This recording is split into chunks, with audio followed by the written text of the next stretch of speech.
días, estamos en el estudio número 6 del libro de Eclesiastés. Esta semana el título del estudio bíblico de hoy es Cuenta tus días.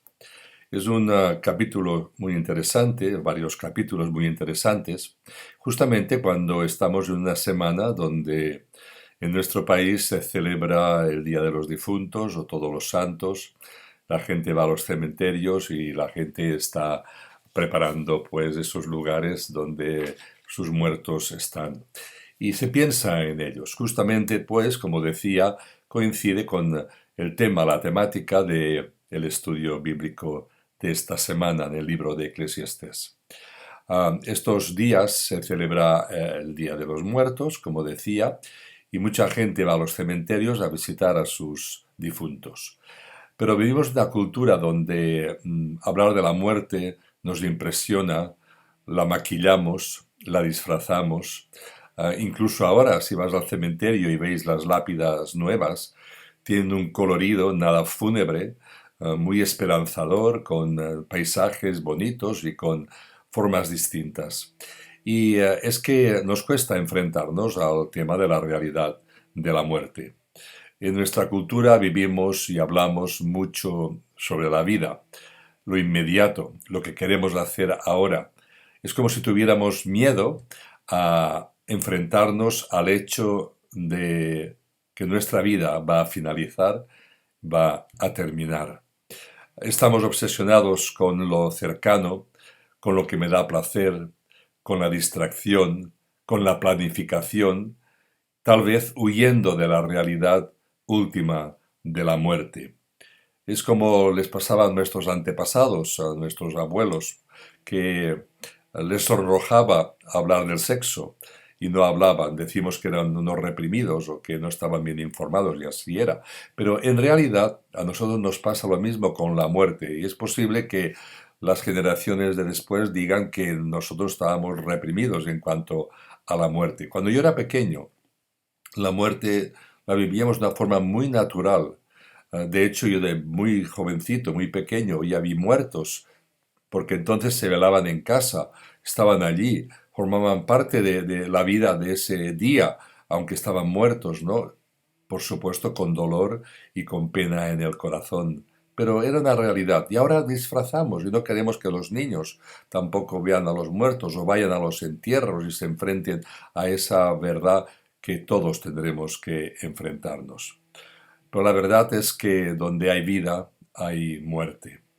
Tal vez nuestra prisa cultural y nuestra forma de pensar de hoy quiere borrar este pensamiento porque el hombre de hoy, la mujer de hoy, viven sin esperanza, viven sin fe, viven con miedo al más allá.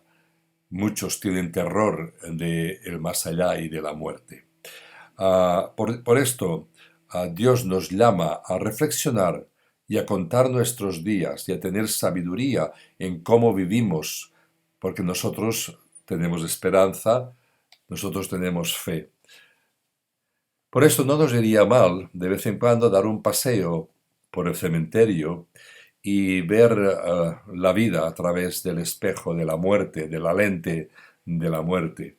Allí están todos, villanos y nobles, allí están personas honorables y personas olvidadas, allí están todos y son vecinos unos de los otros y están allí. Pero nosotros los vivos tenemos que reflexionar y que esto sea una lección para nuestros días. Por lo tanto, el pasaje de hoy, tenemos cuatro lecturas, mejor dicho, que se encuentran en el libro de Eclesiastés. En el capítulo 3, primer lugar, versículos del 1 al 8, después en el mismo capítulo 3, versículos del 16 al 22, luego capítulo 6, versículos 10 y 12, y después capítulo 9, versículos del 1 al 6. Estos pasajes para la sección de hoy abordan directamente la muerte y el valor de la vida, de cómo vivimos, cómo estamos invirtiendo nuestros tiempos. Sin embargo, el libro de Eclesiastés aborda la muerte en cada página. He leído varios comentarios y todos los comentarios nos llevan, nos inducen a reflexionar de que este libro es un poco pesimista, parece, pero no es así, es un realista, porque nos enfrenta a la realidad de la muerte. Y hay una realidad que dice muchas veces, una expresión, que no hay nada, no hay vida bajo el sol. Y eso se define y se refiere a la mortalidad, la puesta del sol de nuestros días. Nuestros días pasan, languidecen, se ocultan, se evaporan, se esfuman, se van rápidamente. La vanidad se define por la mortalidad, las cosas que llegan al fin. Por eso habla de la vanidad en el libro de Eclesiastés. La vida sobre el sol, por encima del sol, se define como la inmortalidad. Así que no hay nada nuevo. Bajo del sol es mortalidad y la vida por encima del sol es la inmortalidad. Pensemos un momento acerca de estos pasajes, de Eclesiastés capítulo 3, versículos del 1 al 18. Y estos versículos dan un contexto muy valorado en todo el pasaje de Eclesiastés, especialmente al considerar la mortalidad y la vida bajo el sol. Comienza diciendo que bajo el cielo hay un tiempo, hay un espacio, hay unas experiencias que vivimos, hay una forma de vivir que está transcurriendo bajo el cielo. Todo tiene una vida útil cuando vivimos con significado, como dice claramente el versículo 2, porque hay tiempo de nacer y tiempo de morir. Fijaros que empieza diciendo hay tiempo de nacer y tiempo de morir. Pone límite a la vida del ser humano en la tierra. Y estos versículos no están diciendo que todo es bueno en su tiempo, sino que bajo del sol todo tiene su tiempo, porque debajo del sol ocurren cosas buenas y ocurren cosas malas. Ahora mismo nosotros estamos viviendo una guerra cercana en Europa, la invasión de Ucrania, pero hay otras guerras. En Yemen hay guerra, en Siria hay guerra, en Afganistán hay conflicto, ahora mismo en Irán también hay revolución, hay movimiento. Por lo tanto, en el mundo entero hay constantemente situaciones complicadas y difíciles. Y todo no es bueno lo que ocurre debajo del sol, pero el ofrecimiento que nos hace el escritor de Eclesiastés, algunos dicen que era Salomón, otros dicen que no era Salomón, pero era una persona sabia, por supuesto, y el ofrecimiento que nos da este escritor es que no podemos nosotros encogernos de hombros y decir, bueno, pues ya será lo que será y vendrá lo que vendrá, sino que realmente tenemos que acercarnos a la vida de una forma distinta y vivirla positivamente, sacando el jugo positivo y dando fruto en esta vida. ¿Por qué? Porque vamos a morir. Y la pregunta es, ¿qué legado vamos a dejar? ¿Qué vamos a dejar a nuestro alrededor? ¿Qué vamos a dejar en las circunstancias que vivamos y cuando nos muramos? Más bien, esta porción bíblica del capítulo 3 de Eclesiastés nos viene a traer que todas las cosas son vanidad y todos comenzarán y todos terminaremos, para bien o para mal. Y esta es la realidad de la vida. La mortalidad debe de navegar a nuestro alrededor, sabiendo que vamos a morir, que vamos a dejar. La cosa es cómo vamos a morir y la esperanza que tenemos para continuar en la vida. Ahora vamos a acercarnos al segundo pasaje de Eclesiastés capítulo 3 versículos del 16 al 22. Una mirada ante la cruda realidad de la vida nos muestra la mortalidad. Y estos versículos presentan esta realidad frente a todos los acontecimientos que vivimos. Y hay unas lecciones que debemos de aprender en este pasaje. Hay tres realidades importantes. En primer lugar, la realidad de nuestra maldad como seres humanos. Lo dice el versículo 16. Es una realidad de la propia existencia. Hay maldad en la tierra, hay maldad entre nosotros, entre los seres humanos, hay maldad en nuestro corazón y en nuestros pensamientos, y nos cuesta vivir en comunión con el Señor, nos cuesta vivir relacionados íntimamente con el Espíritu Santo para producir buenas obras, como dice la palabra del Señor. Quiero hacer un inciso. Nuestra salvación no está producida por buenas obras, sino que las buenas obras no producen salvación, sino que la salvación es la que nos lleva a hacer buenas obras. Esto es importante. La salvación nos lleva a caminar y a llevar buenas obras hacia delante. Por lo tanto, Dios está tocando nuestro corazón para cambiarlo, porque hay maldad en nosotros. Dice el apóstol Pablo en Romanos capítulo 3, versículos del 10 al 18, que está escrito que no hay justo ni aun uno, por cuanto todos hemos pecado y estamos destituidos de la gloria de Dios. Y todo este pasaje hasta el 18 habla de nuestra condición humana pecaminosa y caída. Por lo tanto, tenemos que ser conscientes de que la tendencia nuestra es al pecado, a alejarnos de Dios y apartarnos de Dios. Y esta es una realidad. Hay la realidad de la maldad en nosotros, y en este pasaje está. Hay otra segunda realidad que muestra este pasaje de Eclesiastés, y es la realidad del juicio divino. El versículo 17 así lo menciona, y lo podéis ver y leer en ese versículo 17. Debemos estar conscientes de que tendremos un juicio divino. El escritor bíblico en este versículo nos enseña que Dios juzgará a toda persona, sea justa o sea injusta. Dios juzgará a cada uno. Y esto es importante que lo tengamos en cuenta. Sin embargo, el juicio de los cristianos convertidos, no culturales, de los cristianos arraigados, cimentados, unidos a Cristo, que producimos frutos y frutos en el Señor, nuestro juicio será diferente porque estamos justificados por la fe, como dice Pablo a los romanos. Y nuestro juicio será, pues, que estamos aprobados. ¿Por qué? Por gracia, porque somos salvos, no por obras de justicia que nosotros hayamos hecho, sino por su misericordia. Pero pasaremos ese juicio, pasaremos ese examen. Estaremos delante del tribunal de Dios. Y ahí se nos recordará todas nuestras acciones malas y buenas, todos nuestros sentimientos y pensamientos. Y por la gracia del Señor seremos salvados y pasaremos ese juicio aprobados, porque hemos confiado en el Señor. Pero el ser humano que no ha conocido a Dios, que no se ha convertido, pasará ese juicio.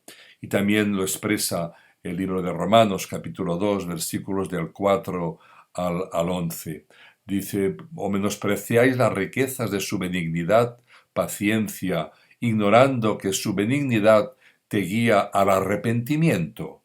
Y podemos leer todo este pasaje de Romanos 2, 4 al 11. Su amor nos guía al arrepentimiento, y cuando estamos arrepentidos podemos pasar ese juicio de Dios. Y es una realidad que vendrá el juicio de Dios.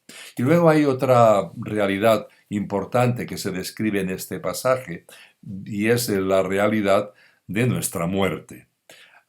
Continúa enfatizando el escritor bíblico que esa realidad todos la pasaremos. Dios nos ha provisto de una conciencia la cual nos acusa de nuestro pecado y está consciente de alguna manera de la realidad del juicio divino, y esto Dios lo ha dado a los hombres a fin de que reflexionemos, cambiemos de actitud, nos arrepintamos y nos volvamos a Él, seamos salvados por Él y enfrentemos la realidad de la muerte de una forma muy diferente y muy distinta. Por lo tanto, este pasaje es muy claro en cuanto a estas tres realidades que podemos vivir. Y concluimos estas realidades que el hombre no debe de ignorar, el ser humano, tú y yo, la realidad del pecado, la realidad del juicio divino y la realidad de la muerte. Vamos a ir ahora al pasaje de Eclesiastés 6, 10 al 12, y el escritor bíblico se dirige a un corazón que está cargado de varias formas y de varias maneras específicas. En el versículo 10 de Eclesiastés 6 dice: el corazón está desanimado y tiende a rendirse.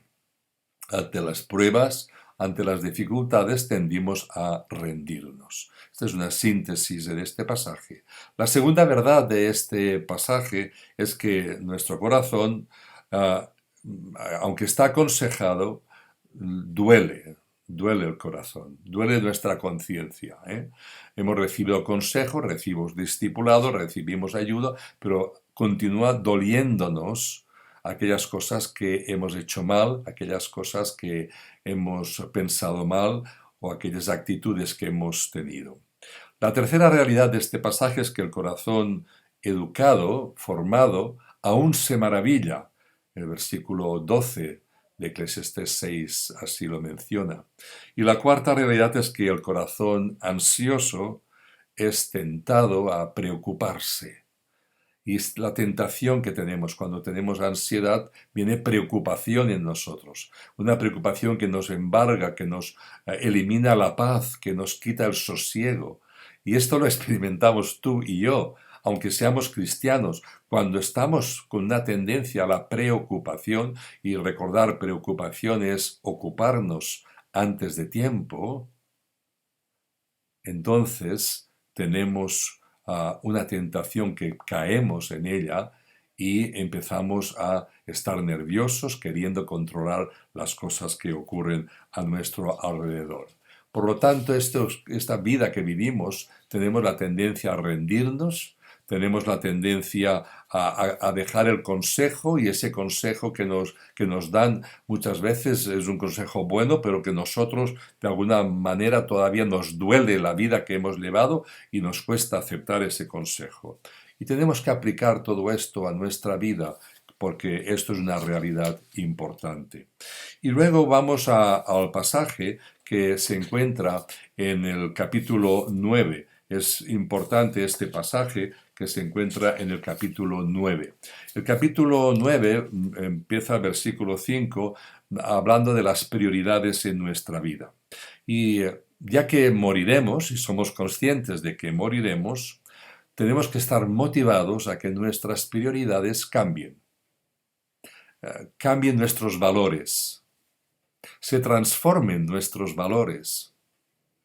Hemos conocido a Jesucristo, hemos entrado en un camino de santificación, de entrega a Él, de lucha contra nuestro pecado, contra la carne, contra los pensamientos, contra Satanás, contra el mundo, y tenemos que ir venciendo y superando estas etapas para que realmente después pongamos prioridades en la vida, y esas prioridades las incorporemos a nuestra forma de vivir, esas prioridades nuevas.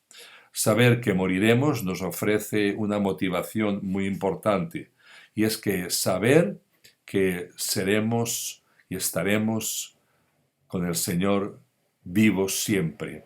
Por supuesto, con otro cuerpo, no con nuestra mentalidad humana de aquí y de ahora, sino con otra forma de pensar, pero estaremos con Él por toda la eternidad. El principio de esta realidad es muy importante que lo tengamos en cuenta para no dejar de santificarnos y caminar por el camino de la dedicación y de la entrega al Señor Jesucristo. Para concluir, quiero decir que Eclesiastés insiste en la idea principal de que contemos nuestros días, que tengamos en cuenta cómo vivimos, cómo invertimos los minutos, cómo invertimos las experiencias, cómo escogemos las cosas, por qué las escogemos y cómo las incorporamos a nuestra vida. La intención del escritor de Eclesiastés no es empañar nuestra alegría, no es empañar nuestro futuro, al contrario. Tiene la intención de motivarnos y, como he dicho al principio, pues ver la muerte de una manera diferente y ver la vida a través del espejo de la muerte, de la finalidad, de la limitación de nuestra vida, porque somos limitados. Y todo esto para que cambiemos nuestra forma de pensar y nuestra forma de vivir. Y hay dos formas de vivir: bajo el sol, con la perspectiva única de vivir bajo el sol, o con la perspectiva de vivir por encima del sol. Vivir bajo el sol, vivimos la vida terrenal, es inconfundible, es real, es necesaria, es llanto, es dolor, es pena, es alegría, es gozo, altibajos, pero si vivimos con Cristo en nuestro corazón, con la fe arraigada en el Señor Jesús, nuestra perspectiva es que vamos a más allá del sol, porque allí hay un hogar celestial, una morada para siempre. No sabemos cuándo el Señor vendrá. A lo mejor no vivimos la muerte física y vivimos un arrebato espiritual y el Señor lleva a la iglesia, pero tenemos que estar preparados, tenemos que ser conscientes de esta realidad.